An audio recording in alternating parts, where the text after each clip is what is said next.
사람들이 겪게 되는 어려움 중에 많은 어려움들이 있겠지만 그 중에 하나는 관계에 대한 문제가 있습니다.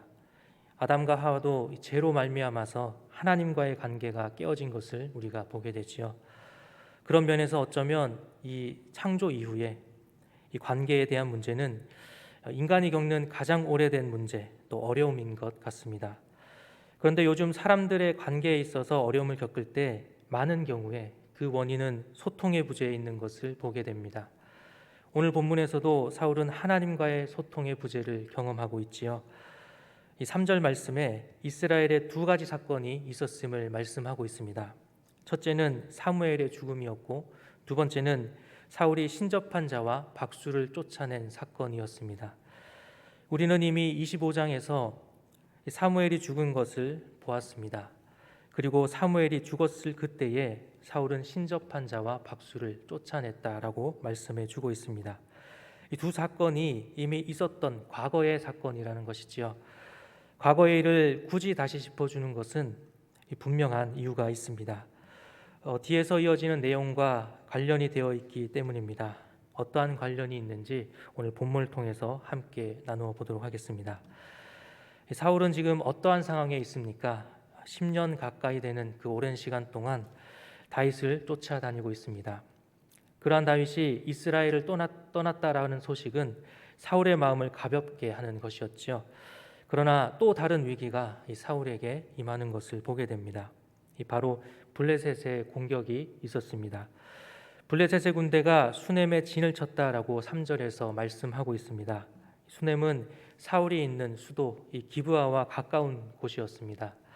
그만큼 이미 블레셋이 이스라엘 진영에 가까이 침투해 있다라는 것을 우리가 보게 되는 것이지요. 5절 말씀에서 사울이 블레셋 사람들의 군대를 보고 두려워서 그의 마음이 크게 떨린지라라고 하는 이 말씀처럼 사울이 두려움 가운데 떠는 것이 어쩌면 당연한 것이었습니다.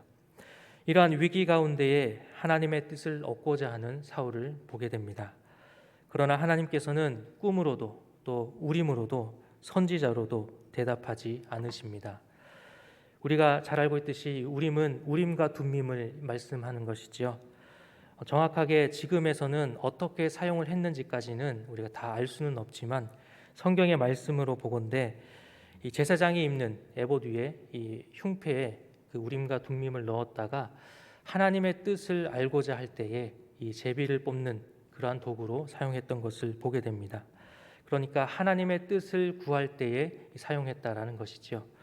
또한 선지자는 이 하나님의 뜻을 전하는 자들이었습니다. 또한 이 꿈은 어떻습니까? 우리가 성경에서 꿈을 통해서 하나님께서는 자신의 뜻을 말씀해 주시는 것을 보게 되지요. 우리가 요셉과 다니엘의 경우에서처럼 이 꿈을 통해서 말씀하시는 하나님을 보게 됩니다. 이 하나님께서 꿈으로도 또 우림으로도 선지자로도 대답하지 않으셨다라는 것은 그동안 하나님께서 이 사람들에게 자신의 뜻을 전달해 오셨던 그러한 방식들 그 어떤 것으로도 하나님께서 대답하지 않으셨다라는 것을 우리가 보게 되는 것입니다. 지금까지 사람들에게 소통해 왔던 모든 통로들 그 어떤 것도 사용하지 않으셨다라는 것이지요. 사울이 하나님 앞에 지은 죄가 많았기 때문일까요? 아니면 하나님의 뜻은 다윗을 세우는 데 있었기 때문에 이 사울에게 침묵하신 것일까요? 침묵의 원인은 어디에 있습니까? 우리는 이전의 말씀들을 통하여서 이 사울이 노베에 있는 제사장들에게 했던 일들을 기억하고 있습니다. 우림과 둠밈으로 하나님의 뜻을 구해야 하는 이 제사장들을 학살했던 사건을 우리는 기억하고 있습니다. 또한 사울에게 하나님의 뜻을 전했던 사무엘은 이미 사울을 떠났고 이제는 죽은 자가 되었습니다. 이러한 사울에게 하나님께서는 꿈으로도 응답하지 않으십니다. 하나님의 침묵은 사울을 다급하게 만들었습니다. 이러한 가운데 이미 죽은 사무엘을 불러내서라도 하나님의 뜻을 알고자 하는 사울을 우리는 보게 됩니다. 그래서 찾아간 것이 신접한 여인이었습니다. 우리가 앞에서 본 것처럼 사울은 자신이 이 신접한 자들을 쫓아냈음에도 불구하고 다시 그를 찾아가는 것을 보게 됩니다. 신접한 여인은 사울이 자신을 찾아오자 사울이 이스라엘 땅에서 신접한 자와 박수를 쫓아낸 이 사실을 이야기합니다. 그래서 지금 이 일을 하는 것이 좀 부담스럽다라는 것을 이야기하고 있는 것이죠. 그러나 사울은 자신이 쫓아냈음에도 불구하고 이 일로 인하여서 피해가 가지 않겠다라고 약속하고 있습니다. 그러면서 사무엘을 불러낼 것을 이야기하고 있습니다. 12절 말씀에 이렇게 말씀합니다. 여인이 사무엘을 보고 큰 소리로 외치며 사울에게 말하여 이르되 당신이 어찌하여 나를 속이셨나이까? 당신이 사울이시니이다. 이 사무엘을 부르는 그 가운데에 여인이 당황하고 있는 것을 우리가 보게 됩니다. 그녀가 놀란 이유는 사무엘을 보았기 때문입니다. 사무엘을 보고 놀란 것은 사무엘을 부르는 그 점술 행위, 그 행위가 평상시에 해왔던 모습과 달랐기 때문이지요. 원래 신접한 자가 어떤 예언을 하고 점술 행위를 할 때에는 어떤 바람 소리나 미세한 소리들을 가지고 그 소리가 어떤 죽은 사람의 영혼의 소리다라고 이렇게 해석을 했다라고 합니다. 그런데 평소와는 달리 진짜로 이 영혼과 같은 모습을 보는 것이지요. 그리고 여인은 자신에게 사무엘을 부를 것을 요청한 자가 사울이었다라는 것을 깨닫게 됩니다. 13절에는 이렇게 말씀합니다. 왕이 그에게 이르되 두려워하지 말라. 내가 무엇을 보았느냐 하니 여인이 사울에게 이르되 내가 영이 땅에서 올라오는 것을 보았나이다 하는지라 라고 말씀합니다. 사울은 여인에게 안심하라고 말하면서 상황에 대해서 더 자세하게 묻습니다. 오히려 이 점술 행위에 대해서 더 적극적으로 독려하는 것을 우리가 보게 됐죠. 여인은 영혼이 땅에서 올라오는 것을 보았다라고 말합니다. 그리고 그 영의 모습은 노인이었고 또 겉옷을 입고 있다라고 이야기하고 있습니다.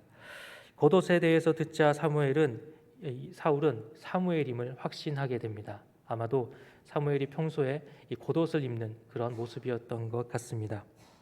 이 겉옷을 통하여서 사무엘이라는 것을 확신하자 이 사울은 절을 하는 것으로 오늘 본문 말씀이 끝나게 됩니다. 오늘 말씀에서 사울은 해서는 안 될 일을 하고 있지요. 사무엘이 사울에게 했던 말이 있습니다. 사무엘상 15장 23절에 거역하는 것은 점치는 죄와 같고 완고한 것은 사신 우상에게 절하는 죄와 같다라고 말을 했습니다. 그럼에도 불구하고 이 신접한 여인을 통하여서 하나님의 뜻을 알고자 하는 사울을 우리는 보게 됩니다. 그리고 그가 신접한 여인을 통해서 만나고자 한 사람이 바로 사무엘이죠. 사실 사무엘의 영혼에 대해서는 이 영혼이 진짜 사무엘의 영혼이냐 아니냐, 또 우리가 뒤에 이어지는 말씀을 보게 되면 이 영혼이 예언을 하게 되지요. 이 사무엘이 하는 예언이 또 맞았습니다.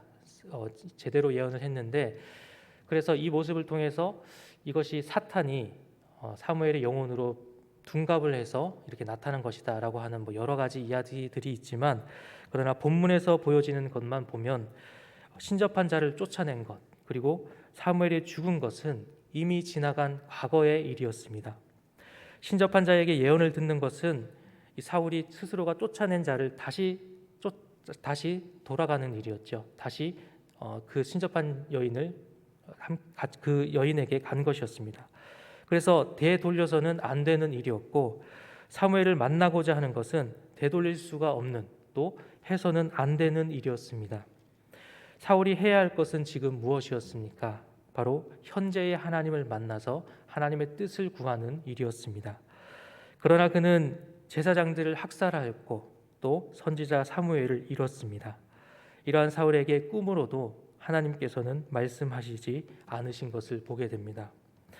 무엇입니까?